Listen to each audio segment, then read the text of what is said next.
İsa Mesih Hudayın sözü durmuş coşkunu İsa Mesih Hudayın sözü durmuş coşkunu Senin adında günem yuvuldu bütün kalbimi sana tapşırdım senin adında günem yuvuldu bütün kalbimi sana tapşırdım. Salam, mehriban iyleşler. Men sizin şugunki programa qoşulup bilýäniňizde ören şat. Biz her gepleşigimizde sizin bilen duşumyzda sabırsızlyk bilen garaşýan. Geçen gepleşigimizde biz ýadyňyzda bolsa şol Hudaýdy iman etdi bilen nähili rahatlyk tapyp bilýär. Hemem nähili Hudaýda kanagatlanma tapyp bilýär. Şo barada sizin bilen bir näçe ayetlara teredip geçdik. Şol biziň seredip geçýän ayatlarymyda siz özüňiz hem öýde öz başlyk seretýäňizmi? Men sizi şeýle etmäge çagyrýan.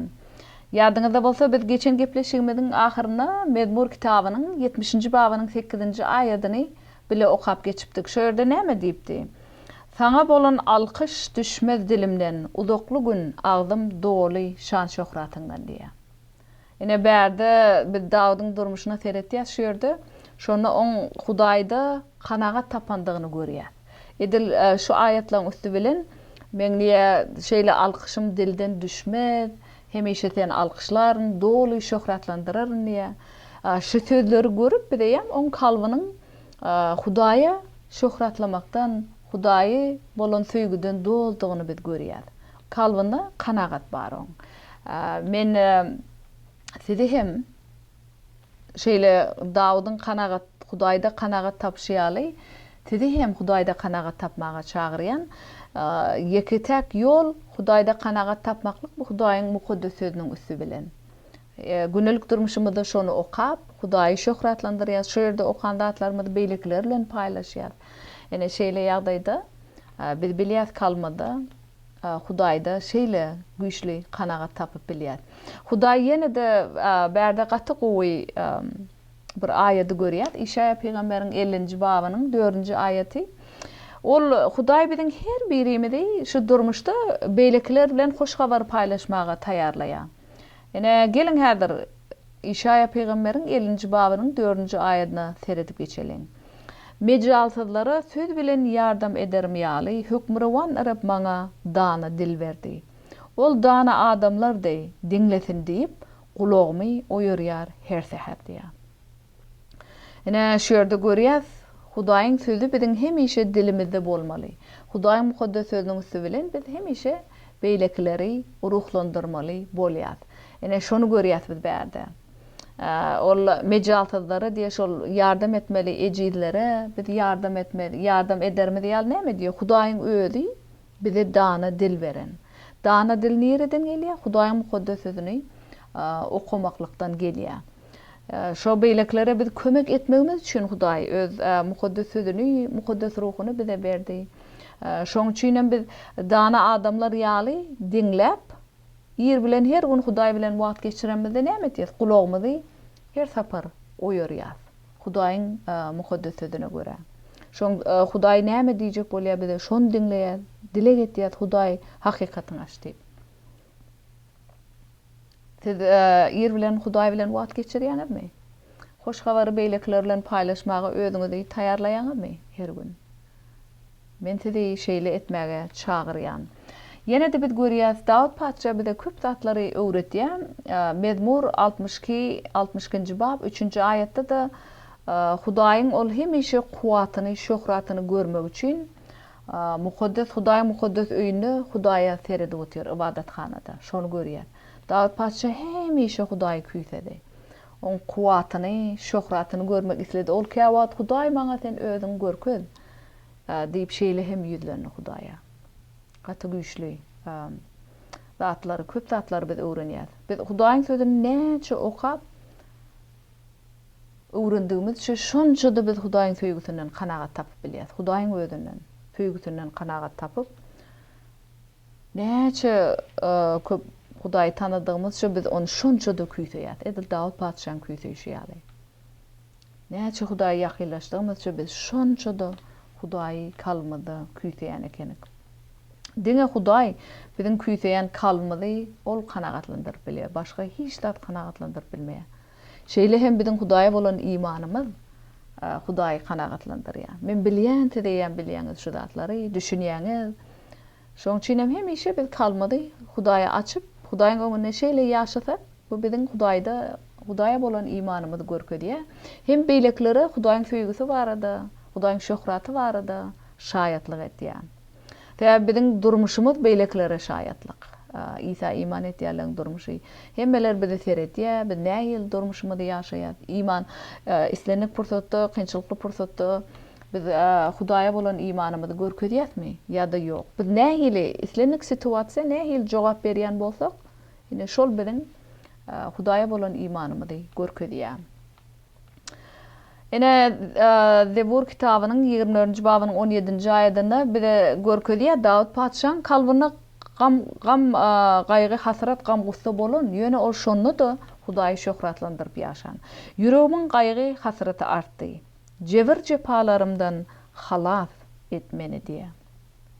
Şeýle ýagdaýlarda da biz Hudaýa tarap öwürmeli. Hudaýdan ýüze öwürmeli de eýsem Hudaýa tarap öwürmeli. Ene siz bilýäňiz, kynçylykly pursatda biz insanlar hökmüne näme etýäs? Hudaýdan ýüze öwürmek isleýär. Biz pikir etýäs Hudaý bize garşy diýip. Ýöne Dawud padşahyň durmuşyndan görýäs, oň ýüregi gaýgy, hasratdan dolu bolan pursatda da ol Hudaýa ýüzlenip, "Ey Hudaý meni jebir jepalamdan azad et" diýär. Hudaýa tarap alga otýar. Hudaýa tarap öwürlüp otýar. Bizim Dawud padşahyň bolşýaly şeýle edip bilýän ekenik. Täze Hudaý biziň kalmada rahatlyk bermek isleýär. Rahatlygym iman üstü bilen gelýär diýdik. Biz Hudaýa bolan iman üstü bilen biz rahatlygy eýe bolup bilýär. Hudaýyň esasy maksady bizi köşüşdirmek. Hem bize öz söýgüsini görkezmek, şeýletmek bilen. Ýöne biz köplenç gynansaňam başga tarapy öwrülýär. Şeýle dämi? Başga tarapy öwrülýär, Hudaýa öwrülmäni. Siz bilýäňiz, ilk başta Hudaý insany yaradana biziň kalmady boşluk bilen yaratdy. Täze Hudaý biziň özüni ýerlemegimizi isledi. Ol biz bilen öz yaradan insanlary bilen, öz keşfine yaradan insanlary bilen ýakyn gatnaşykda bolmak isledi. Ýakyn gatnaşykda. Gaty edil bir ýaly bolup ýakyn gatnaşykda bolmak isledi. Ene şoň üçin ol hemişe özüni ýerlemegimizi isleýär. Hem biziň şol Hudaýdan daşary hiç ýerden kanagat tapmajakdygymyzy ol bize görkezýär öz mukaddes sözüňiz bilen. Ene biz käwat pikir etýäs, kanagat tapýasyp, ýöne şol kanagatlaryň hemmesi wagtlaýyn. Şu dünýädäki bize kanagat berýän zatlaryň hemmesi wagtlaýyn.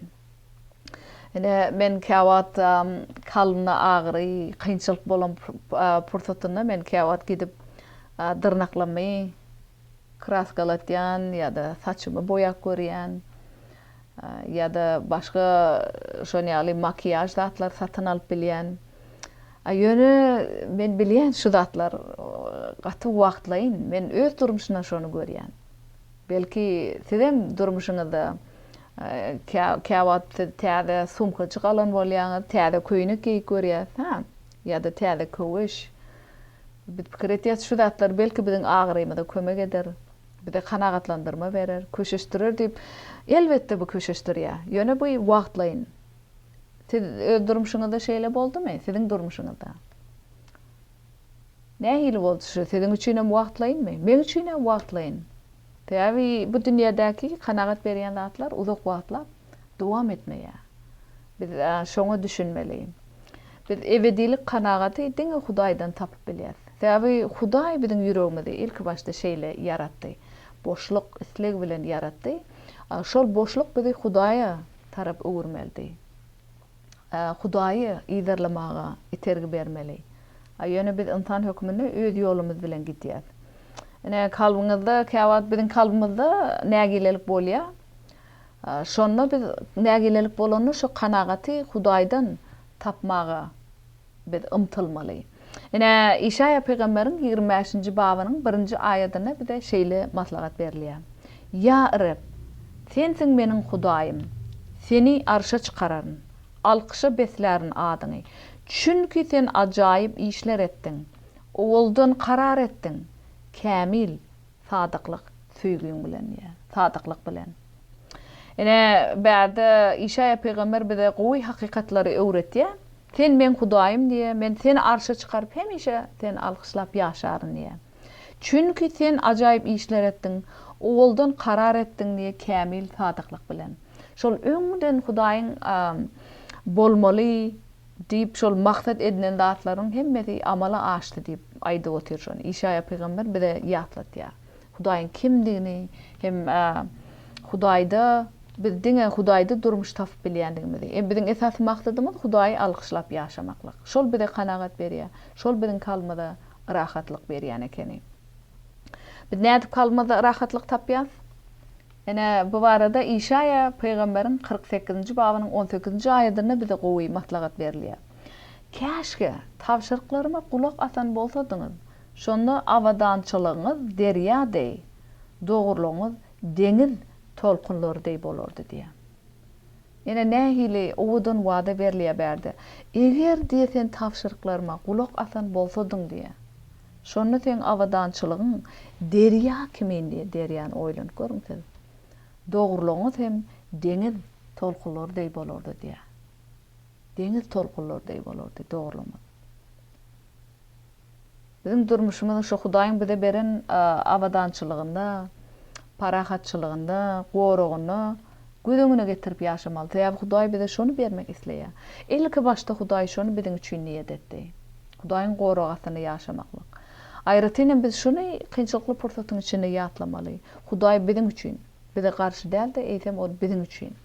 Täze ol ilki başda bizi ýaradany şol öz söýgüsini ýaşamak üçin, öz gorugasyny hem şol Hudaýyň parahatlygyna, Hudaýyň bize beren awadançylygyna, asudalykda ýaşamaga bizi ýaradypdy. Ýöne şol şeytan arkaly erim bagyny howana hem adam atan üstü bilen insanlaryň arasyna günä dünýä indi. Täze olar Hudaýyň ilkinji yaradan insanlary Hudaýy diňlemän eýsem şeytanyň sesini diňlediler. Ne şo pursatdan başlap biziň rahatlygymyz, asudalygymyz bozuldy. Ýöne ol şu wagt İsa Mesih üstü bilen dikeldildi. İsa Mesih'e iman etýän bolsaňyz, bizde ýene-de kalmada rahatlyk tapyp bilýär. Siz şonu ýatdan çykarmaň. Biz Hudaýyň sözüne bolup dile gedenmizde hem kalmada rahatlyk tapyp bilýär. Hudaý biziň kalmada rahatlygyň hemişe bolmagyny isleýär. Hemişe biziň kalmada rahatlygyň bolmagyny isleýär. Bu bolsa biziň Hudaý bilen aramyzda gatnaşygyň dogurdygyny görkezýär. Şol rahatlyk. Ene şu barada 2-nji Salonikliler kitabynyň 3-nji babynyň 16-njy aýatyna näme diýär? Parahatlygyň gözbaşy bolan Rabbiň özi hemişe her ýagdaýda rahatlyk bersin. Rab baryňyda ýar bolsun diýär. Berde bir gaty gowdady biz bellek geçmeli. Rab nähil suratlandyrylýar? Parahatlygyň gözbaşy bolan Rab diýär. Ol kim ekeni? Parahatlygyň gözbaşy. Soň Pawlus diýär, ol size hemişe her ýagdaýda rahatlyk bersin diýär. Täze bu Hudaýyň bir häsiýetleriniň biri, şol parahatlyk Rabbiň gözbaşy, Rab şol parahatlygyň gözbaşy. Şoň üçin ol bize hemişe rahatlyk bermek isleýär. Ýöne biz kalmada şol rahatlygy almaga açykmy? Kalmada açykmy? Ol biziň her birimizde ýar bolmaga taýar, kömek etmäge taýar. Her ýagdaýda hemişe parahatlyk bolmaly diýär. Ene Pawlusyň aýtýaly, her ýagdaýda hemişe. Berde her ýagdaýda olana kynçylykly pursat bolsun, gowy pursat bolsun. Her ýagdaýda Hudaý bize parahatlygy wada berýär. Yöne bizin gatnaşygymyz Hudaý bilen dogry gatnaşykda bolmasa, biz şu her ýagdaýda parahatlyga eýe bolup bilmeýär. Hem Hudaý bize kömek etip bilmeýär. Haçan biz Hudaý bilen ýakyn gatnaşykda bolup İsa Mesih'e iman etsek, şeýle ýagdaýda biz hemişe her ýagdaýda kalmada rahatlyga eýe bolup bilýän ekenik. Yöne parahatlygy biz öndürüp bilmeýär. Siz bilýäňiz bu barada mukaddes ruhyň meýweleri näme diýipdi? Ene şu barada Galatiyalılar kitabynyň 5-nji babynyň 22-nji 23-nji aýatlaryna okuýar. Mukaddes ruhyň meýweleri bolsa şulardyr: söýgü, şatlyk, parahatlyk, sabyrlylyk, mehribanlyk, ýagşylyk, sadyklyk, ýumşaklyk, özüňe erkedip bilmeklik. Ene şu zatlar mukaddes ruhyň meýwesi. Hudaýyň mukaddes ruh biziň kalmada ýaşaýar. Şoň üçin mukaddes ruh rahatlygy biziň kalmada öndürýär şonu. Hudaýa biz iman etip ýaşaýar. Şeýle dämi? Soň Hudaý öz mukaddes ruhyny üstü bilen şol mukaddes ruhyň meýwelerini öndürýär biziň durmuşymyzda. İnsan güýjümize görä biz ruhyň meýwelerini öndürüp bilmeýär. Bu asla mümkin näl. Asla mümkin näl. Şol İsa Mesih'in biziň kalmadaky rahatlygy onuň ruhunyň üstü bilen mümkin. Biz şol İsa Mesih'i kalmada kabul eden badymyda rahatlyk bize Hudaýyň mukaddes ruhunyň üstü bilen berilýär. Mukaddes ruhyň üstü bilen berilýär. Şol iman üstü bilen biz şu zatlara eýe bolup bilýär. Biz onu nähili ulanmalydygyny bilmeýäs. Ýöne Hudaýyň rahatlygy kalmada şol Hudaýyň rahatlygyny, söýgüsini duýmaklyk dile üstü bilen mümkin. Haçan biz Hudaýyň öňünde dile edemizde biz oň rahatlygyny duýýar. Dile üstü bilen şu zatlar mümkin. Gatty möhüm şu zatlar. Ene İşaya peýgamberiň 9-njy babynyň 6-njy 7-nji aýatlaryna İsa barada näme diýilýär? Bir ogul berildi bize. Hökümdarlyk onuň gerşinde bolar. Onuň ady ajaýyp matlagatçy, gudratly Hudaý, ebedi ata, parahatlyk şahzadaty bolar. Hökümdarlygy dinusyz öter, parahatlygy tükünüksiz bolar diýär. Tükünüksiz parahatlyk wada berilýär bize. Hiç açan tükünmeýär. Şonu biz İşaya peýgamber İsa Mesih şu dünýä gelmedinden öň bir näçe müň ýyllap onuň öň peýgamberlik etdi. Şoň üçin berdi diýär İşaya peýgamber İsa Mesih'in siziň üçin parahatlygy tükünüksiz diýär. Siz şoňa İsa Mesih'de iman üstü bilen eýe bolup bilýäňiz.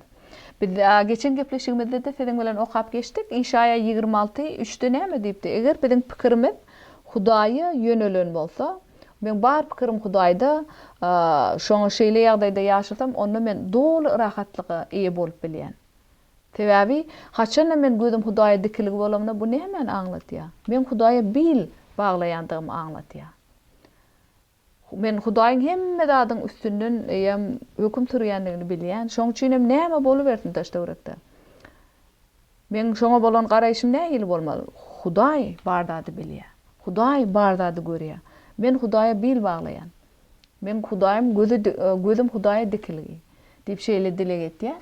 Şeýle ýagdaýda biz kalmada rahatlyk tapyp bilýär. Bu biziň elbetde özümiz şonu çözýär, özümiz saýlaýar. Hudaýa iman etmek saýlap bilýär ýa-da iman etmediligi saýlap bilýär. Elbetde Hudaýa iman etsek kalmada rahatlyga eýe bolýar. Hudaýa iman etmesek kalmada rahatlyk ýok, gynantygym. Ene şonu görýäs biz berde Hudaý özüne tarap öwrülýärlere tükünüksiz parahatlygy wada berýär. Tükünüksiz parahatlygy wada berýär. Yine de İşaya 38:17'de şeýle diýär: "Dogurlygyň meýwesi rahatlyk, netijesi asudalyk, hem ebedi hopsuzlyk" diýär. Eger biz Hudaýyň öňünde dogurçul şeýle ýaşasak, oň meýwesi näme bolýan ekeni? Rahatlyk bolýar, asudalyk, hem tükünüksiz ebedi hopsuzlyk. Siz şeýle ýagdaýda ýaşamak isleýäňizmi? Rahatlykda, asudalykda, hopsuzlykda. Onu Hudaýa iman edin. Ol size garaşýar. Ol size öz gujak açyp garşy almaga taýar. Siziň her biriňizi. Siz oňa tarap algasaňyz, kalbyňyzy açsaňyz, ol sizi kucak açıp karşı almağa tayar. Yine de İşaya Peygamberin 53. babının 5. ayetinde şeýle diýär. Emma ol biziň ýadyklarymy üçin yaralandy. Biziň etmişlerimiz üçin eziyet çekdi. Parahatlygymyz üçin ceza onuň başyna geldi. Onuň yaralary bilen biz şifa tapdyk diýär. Nähili güýçli wada. Biziň etmişlerimiz üçin İsa Mesih eziyet çekdi. Sizin günahlarınızı, men günahlarımı öz üstüne alıp, bizi günahın hükmünden azad etmek için haçta öldü. Şeýle hem şol erim bağını, ıntallar bilen Hudaýyň arasyna yitirilen gatnaşygy dikeldi. Şu wagt Hudaý bilen ıntallaryň arasyna parahatlyk bar. Şol İsa Mesihiň eden işiniň üstü bilen. Herkes şu parahatlyga iman üstü bilen eýe bolup bilýär. Ýene de bärde diýe ol parahatlygymyz üçin jeda oň başyna geldi diye şol Hudaý bilen ynsallaryň arasyna parahatlyklyk gatnaşyk dikeldilmegi üçin şol ol haçdaky ölüm oň başyna gelen. Şol İsa Mesihiň haçda ölüp şol çeken ejirleri zerarly hem şoň yaralary bilen biz şifa tapdyk. Ruhu taýdan şifa. Öňkü Hudaý bilen ynsallaryň arasyna gatnaşyk gutuldy, dikeldildi. Nähili güýçli hoş habar bärde görýär. Nähili güýçli. Ol parahatlyk şadadasy. Öz durmuşyňyzda İsa Mesihi parahatlyk şadadat hökmüne görýäňizmi? Şu barada oýlanyň. Öz durmuşyňyzda nähili bolup geçýär şol? Oňa haçan parahatlyk şadadat hökmüne öz durmuşymyzy, biziň durmuşymyzy şol durmuşymyzy dolandyrmaga Hudaýa ruhsat beremizde biz şu parahatlyga eýe bolup bilýär. Hem şol İsa Mesihiň hökm rawalygyna tabin bolamyzda biz parahatlyk tapýar, hem kanagat tapýar Hudaýda. Agyrymyzy oňa berip bilmeýän bolsagam, ýöne oňa iman etsek, oň hökm rawalygyna tabin bolsak, şonu biz Hudaý bilen dogry gatnaşykda bolup bilýär. Hem oň süýgüsine eýe bolup bilýär. Nähili owdan ha? Hudaýyň süýgüsine eýe bolup bilýär. Gaty güýçli hakykatlar bärde. Ene kawat biri biziň göwnümizde gaty erwet degen bolsa, elbetde biz bagşlap bilmeýär. Hem biz hemişe şol bize yamanlyk eden adam arada oýlanyp kalmada rahatlyk düýbünden ýitirýär. Şeýle dämi? Menne bolup geçýär şol. Tilde bolup geçýärmi şol? Şeýle ýagdaýlar. Ene şoň üçin Hudaýyň şol beýlekleri men sizi bagşlaýşymy al bagşla diýenligi üçin biz bagşlaýar. Şeýle etmek bilen biz kalmada rahatlyk tapýar. Şol adam biz aýaly adam Hudaýa berýär. Hudaý ödüň kömek et şu ýagdaýda diýip.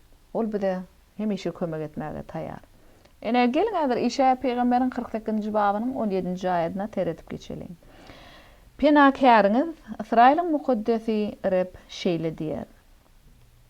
Size peýdal dady öwretýän, ýüremeli ýoluňyzdan äkidýän Hudaýyňyz Rab mendirnýär. Gaty gowy hoş habar. Hudaý diýär men size kömek etýän, men diye sizin penakäriňiz diye. Sizin penakäriňiz. Men size peýdalda öwretmek isleýän diye. Hem size öz ýüremeli ýoluňyzy men görkezýän size. Ýüremeli ýoluňyzdan äkitýän Rab mendirnýär. Siz inanýaňyzmy şu ýerde aýdylýan hakykatlar? Ol Hudaý yaradyjy Rab hem ona ähli erk Hudaýda bar. Biz şonu hemişe öz kalmada şoňa iman etip ýaşamaly. Ýene de biz görýär Rimler kitabynyň 8. babynyň 31. aýatyna näme diýär? Hudaý birlik bolsa kim bize garşy durup bilýär diýär. Hudaý biziň bilen şoň üçin hem hiç kim şu dünýädekileň hiçsi bize garşy durup bilmeýän eken. Men öz durmuşymda şu gaty gowy hoş habar bärde görýän. Ýene de Yohana kitabynyň 14. babynyň 27. aýatyna bize gowy wadalar berilýär. Men size rahatlyk, koyup barýaryn, öz rahatlygymy tide berýäryn. Men muny dünýäniň berşi ýaly bermeýäryn. Yüreğiniz gussa batmasyn. Korkmaň. Yani bu Yohanna 14:27. Şu yerden hem görýäs, İsa Mesih şol haça çüýlen ölmediň öň ýanyna, şagirdleriň ýanynan gitmedinden öň ol şu wadany berdi. Şol rahatlyk aýda otyr men tede goýup barýan diýe. Men öz rahatlygymy size berip otyryn diýe. Men ol ýene de diýe men şu men size berýän parahatlygym. Şu berde öz ýaşaýan dünýäňizdäki ýal däl. O düýbinden başgaça diýdi. Korkmaň, gaýgy, gussa batmaň diýip de şeýle gowy maslahat berip otyr. Haçan biz şol Hudaýyň özüme beren tawşyrlyklaryny dolu berjaýdyk. Oňa dolu tabiilikde ýaşamyzda hem şol Hudaýyň ygtyýaryna tabiilikde ýaşanmyzda nähili bolardy? Durmuş düýbinden başgaça bolardy. Şeýle dämi? Düýbinden başgaça bolardy. Hudaýyň sözü şunu şeýle wada berýär. Yani İşaya 48:18-de. Tawşyrygyma gulak asan bolsadyňyz, şonda awadarlygyňyz derýädi, dogurlygyňyz tolkun, deňiz tolkunlary bolardy diýär. Biz Hudaýyň tawşyrygyny ýerine ýetirip ýaşasak, ol bize gaty gowdatlar maslahat berýär. Parahatlyk, awadarlyk, asudalyk gowdatlar wada berýär Hudaýyň sözü. Ýöne biz öz ýolumyz saýlaýar, şeýle dämi? Men öz durmuşymda da şeýle, öz ýolumy saýlamak isleýän. Parahatlyk bu Hudaýyň ygtyýaryna bolup ýaşamyzda bolýan ekeni. Nähili ýagdaýlar biziň parahatlygymyza hop salyp bilýär. Yani bu barada Mezmur kitabynyň 118-nji babynyň 165-nji aýatyna şeýle diýär.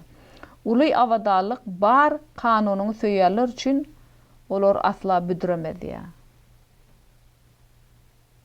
Uly awadarlyk.